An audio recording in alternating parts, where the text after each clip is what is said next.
Do it. Why they stuntin' on us? Like we ain't fucking them up. Fuck them niggas, they know how we bumming. If I say it's up, then it's stuck. And we ain't squashing no beef. I ain't sending messages, I'm just catching bees. I ain't gon' diss them, but I won't smoke. I don't care if they want it with me. YouTube, what it do, man? This your boy Vonno, man, and I'm back with another reaction video, man. Hey, as y'all see by the title, man, we got the DC Grim Reaper Wayne Perry documentary. The DC Grim Reaper. It's crazy. This is something y'all been waiting on, so to bring out a video, no cap. So if you know my channel, make sure y'all niggas like this shit up, subscribe, and share this shit with everybody. Comment down below what y'all want to see next. I'm gonna get on it. DBM Cartel, we finna take over this shit. Y'all just stay tuned and keep up. On folks, I ain't got no time to waste though. We finna get straight into this shit though. We is on the road to 10K, so make sure y'all subscribe to my channel and like this shit up though.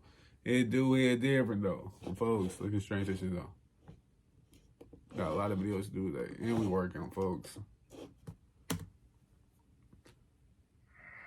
Yeah, he would kill certain people. He would kill certain dudes that were popular with the women. Right. Just so they could have a funeral because he knew all the girls was going to come to the funeral. Get out of here. I'm telling you, he would do stuff like that. So he'll kill somebody just so other females can show up? It's crazy. Right. Just so they could have a funeral because he knew all the girls was going to come to the funeral. Get out of here. I'm telling you, he would do stuff like that. Hey, who the one telling? Like if you was to do nothing with the hookers, right? He may kill you just to bring them out for the funeral, and he'll come to the funeral real jazzy and book about 10, 15 of them hookers at the funeral. That was off the hook out there, man. I don't play that across the street shit. Walk right up and put 7 in the head like it ain't nothing. That's the right way to think about it. Don't be shooting across the street, folks. Walk up on your victim or do not shoot at all. That's wise words right there. For undisclosed reasons, our victim who didn't know Wayne's face got into it with Wayne and company. Why the fuck the volume so low, gang? Harsh words were exchanged, and they pulled into a parking lot where Wayne challenged him to a fight. Sensing it wouldn't be a fair scrap, the man declined. Wayne Perry draws a gun and forces the man to strip naked. After the indignifying act, Wayne shoots the man in the backside, making him limp away in agony. Wayne was gangster, folks. Laughing in this late night show of crack era sadism. No one knows if they finished the man off or not. Safe to assume he did. And all for a quick laugh, casual crack era violence, and just another night in the life of DC's Grim Reaper. Before the name drops and rap lore, to friends, he was Silk, a smooth dresser and a ladies' man. To DC, he was the Grim Reaper, and to America, he was the Michael Jordan of murder. But how did DC's most feared man The Michael Jordan of murder is crazy. Wayne Perry might be America's least documented serial killer, and often a side character in the Alpo Martinez story. Sadistic, quiet, and known for the He can't really be a serial killer. Like, I don't know. Like, I'm pretty sure a serial killer is somebody that kills multiple people of the same race or something like that, right? Or like, it don't even matter about race. I'm just pretty sure you kill multiple people and folks from great. And I'm fried. Damn, my eye looks swollen right here, bro. And the savagery that would make you wince. In the early 90s, Wayne Perry and company would drive around their stomping grounds in Southwest DC. They owned the city, and Wayne's name was already an urban legend in the hood. His name was discussed quietly and never to the cops. But what's the story of America's most unrecognized killer? Nickelodeon was... Damn, folks, you hit me with an ad in 2 seconds on King David. On folks, though. Trippin'. They gave me with an ad quick as hell on folks. It's crazy. To the cops. But what's the story of America's most unrecognized killer? Born in the projects of Southwest DC in November of 1962, a far cry from archetypal DC, at least the one you have pictured in your head. As a boy, Wayne spent a lot of time in Georgia. Bro, when I think about it, I ain't gonna lie, before I started reacting to DC music and folks, before I started reacting to DC music, I ain't gonna lie, I thought DC was just a nice little politics state on folks. I just started like a bitch. Where my drink at? I thought that bitch was just a nice politics state on bro. But no, y'all get active out there on folks. That's why I fuck with DC. I fuck with the whole DMV though. Y'all get crazy out there though. Keep doing y'all. molding him into a quick-tempered young dude and acclimatizing young Wayne with violence. Back in D.C., a young Wayne ran a crew of thugs who would steal purses from middle-aged women. His home life wasn't any better. His cousin was a credit And they need to make a movie on this nigga, bro. To stay in the street. Have one of y'all little niggas play him. Cousin would go on to coax him to committing his first murder. I heard a nigga diss Wayne Perry, so I don't know if niggas like Wayne Perry or not. Partner that had double-crossed him, to be exact. The plan was Wayne would do the job because the target would never suspect the kid. Wayne was surprisingly eager to do the hit, not to prove himself or anything, but just to kill someone. All Wayne asked in exchange was that if he could keep the gun, he wanted it to scare local kids and gain respect from his crew. In his hood, fear was power, and Wayne already understood this well. On the day of the hit, Wayne met up with his target, struck up a conversation, and asked for some ice cream. To get said ice cream, they had to go in a building, then down some stairs. Minutes later, to get some ice cream, you had to go down some stairs? I ain't going. And Wayne took off running the way he came. Now sprinting away from the scene, Wayne noticed something odd. The shells were still in the gun. He got home crying like the plan had failed. In a panic, his cousin asked what happened. Wayne showed him the gun, and the 3 spent shells were still in the chamber. Now, by design, 22 revolver shells don't hit the ground. But a 14-year-old Wayne had no clue. He wasn't sad that he took a life. He was sad he didn't empty the whole clip. A monster at 14, and only getting started. On the streets, Wayne had graduated the hustle. He ain't empty the clip. It's crazy. Should lock that little nigga. He also should have locked him up at the age of whatever he did that shit at. Locked his ass up. Put them up. Put his ass in some shackles. On phone grade. Had his ass like this. On folks. You know, in a straight jacket on folks. And they crazy. Wayne had graduated the hustling gamblers using sets of rigged dice and cards. He also grew an affinity for baseball bats and guns. Outside his love for the streets, Wayne's first passion was sports. At 6'3", Wayne went to Washington High School and made the baseball team, something he genuinely enjoyed until he was kicked off for beating the coach's head in with a baseball bat. Not long after, Wayne was banned from every public school in D.C. for shooting a hall monitor during a school riot. Wayne says he didn't do it, but everyone else says it was him, a precursor for his lifelong disdain for rats. To get his GED, Wayne would be sent to an alternative school. Now at home with similar rowdy teens, more his crowd. Not long until they stayed there, one of the teens threatened to smack Wayne and take his chain. A mortal sin and the ultimate violation in the hood. Not the victim type. Wayne got himself a gun, stalked his victim, and gunned him down one day in 78. Wayne got his taste for killing again and jumped off the porch for good this time. Fully immersed in the streets now, Wayne took up bank robbery and sticking up drug dens. Wayne had the skill set for this line of work, intimidating and fearless. Apparently, Wayne was too good at his job. His crew took his gun because he was too trigger happy. Wayne's little brother was killed by I wish y'all do that nowadays, for y'all don't take niggas' guns nowadays. Y'all let niggas keep that shit. Y'all be doing all type of shit, killing old people, kids, all type of shit. Y'all need to take these niggas' guns away nowadays. His crew took his gun because he was too trigger happy. Wayne's little brother was niggas might get scared to take one of their homies' guns. They might blink his ass. Wayne tried pushing weight after this, but y'all don't even trust your own homies. And extortion and murder. In 1984, a group of dudes new to the block in Southwest DC's projects were looking for an easy lick. A tall, skinny frame materialized down the street, and they thought they had their victim. They surrounded him, and one of them wrapped a chain around his neck. He fought back viciously. It turned into a brawl and spilled into the streets and got the nearby cops' attention. Hearing the siren, the mugging stopped. By the time the cops pulled up, the thugs were playing it cool, like nothing had happened, and Wayne had vanished. Out of nowhere, Wayne popped back up, baseball bat in hand this time. He fixed on the dude that had the chain wrapped around his neck and beat him to a bloody mess. The cops did nothing to stop him. Wayne disappeared again from where he came. Weeks later, his mother convinced him to turn himself in. Since he was attacked first, he was sentenced to 3 years on manslaughter. DC is a small town, and word gets around fast. So the legend of the DC Grim Reaper grew and held till he got out of jail. In the meantime, DC could breathe for a while, but only while he was gone. Damn, what? Only while he was gone, folks? Y'all couldn't take it. Y'all couldn't live without that nigga, folks.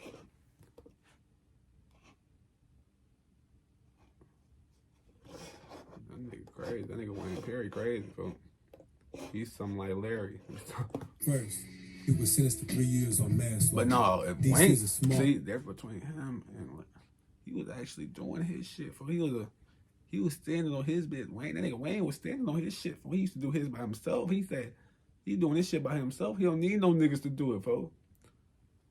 You know, Larry had them niggas with him, but he had them niggas. Since he was attacked first, he don't need them niggas. He got him. He him. DC is a small town. The word gets around fast. So the legend of the DC Grim Reaper grew and held till he got out of jail. In the meantime, DC could breathe for a while, but only while he was gone. When he got out, Wayne's name still held weight. He attracted a crew of similar trigger-happy types. DC was awash with crack flooding from New York and had a huge market of fiends to sling to. Even the mayor was on crack once. But more than anything, the violence in DC's drug game set up apart from other cities. Even reputed gangsters refused to set up here. DC had a reputation for wiping out dealers at high prices. This was the hostility Wayne Perry thrived in. Wayne Perry was built for this life. Hundreds of murders were going unaccounted for, and DC was America's murder capital. Wayne became reputed for robbery, kidnapping, and extortion. He would extort thousands from just about anyone. No one was safe. Wayne turned his attention to killing crack dealers as a contract killer, and the murder rate spiked in '87. It turned out to be a lot more lucrative than extortion. He would go after other feared killers, if the price was right too. And distinctly to make a statement, he wasn't scared to kill in front of other witnesses either. When people found out Wayne had killed someone, they knew they were too afraid to do anything. The DC Grim Reaper became untouchable in the hood, and untouchable by cops too. There was never any evidence, and no one ever saw anything. Wayne didn't have an ounce of morality, but there's nothing he hated more than snitches. Only men of loyalty, integrity, and willingness to kill had Wayne's respect. As his legend grew, dealers would avoid driving in flashy cars just to stay off Wayne's radar. Anyone in the drug game knew who Perry was, and not to mess with him. Wayne was a bona fide killer by now, and had the whole city shook. Wayne understood that public displays of violence command fear like nothing else. But what he operated on was power. His source of what he did was power. So if I kill you in front of all these guys, everybody here right now is scared of me, right? Mm-hmm. And then I rock you to sleep by smiling at you and telling you all this good stuff and all this and that and the other thing. 2 weeks from now, I'll kill you. And you're scared and you're scared, right? And so who's got the power now? And you know also that I've killed a bunch of other people. So the way I see it, with Wayne was all about power. On top of that, he had always had his crew around him. The local legend became scary enough that the residents wouldn't speak a word about him in public. And since he was nearly impossible to investigate, DC would be littered with Wayne Perry's victims. The cops couldn't find a trace of evidence for years, or keep a witness alive long enough either. Wayne was smooth too. Legend has it, people would get shot right in the head mid-conversation and no one knew where it came from. Wayne was so feared by now that he'd receive tribute and extort people without having to use any force or threats. Alpo was a hustler from New York, hustling his way to kingpin status starting at age 13 and growing into the largest dealer on the East Coast with connects in the Caribbean. Alpo Martinez set up shop in DC in '89 in a hostile takeover of the crack gang. Grateful Edmond, DC's Pablo at the time, recently caught a life sentence, and the crown was up for the taking. DC had a reputation for being hostile to its out-of-towners, and Alpo would soon find this out. Naive at first, Alpo plied his trade non-violently in DC until he was shot in the would-be drug deal. An astute businessman, Alpo now understood that only killers got respect in DC, so he sent out his goons to find DC's top savages. It was killing, you hear me?